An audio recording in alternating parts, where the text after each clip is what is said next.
Number one, you're going to complete the statement with corresponding alternate interior, alternate exterior, or consecutive interior angles.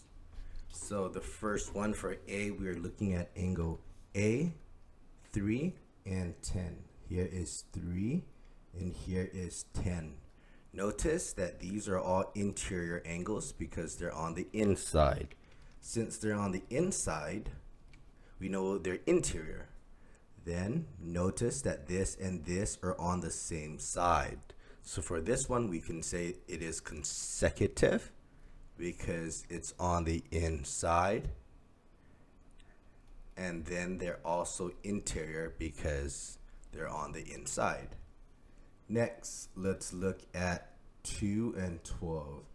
Here is 2 and here's 12. Well, these are on the exterior. So here we would write exterior. Notice that they cross on the outside. The cross, it is the alternate. So we would call 2 and 12 alternate exterior angles. 8 is right here and 14 is right here.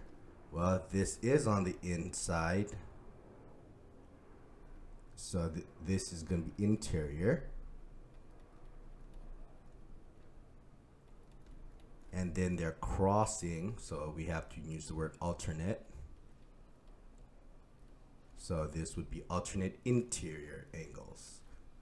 Let's look at 9 and 16. 9 is right here. 16 is right here. Well, one is on the outside and one's on the inside. 9 and 16 has no name for the relationship. Okay. 9 and 16 has no name for the relationship. Let's look at 1 and 11. 1 is here and 11's here. Okay, they're both on the outside, so this is exterior, and they're alternating. So we call this alternate exterior angles.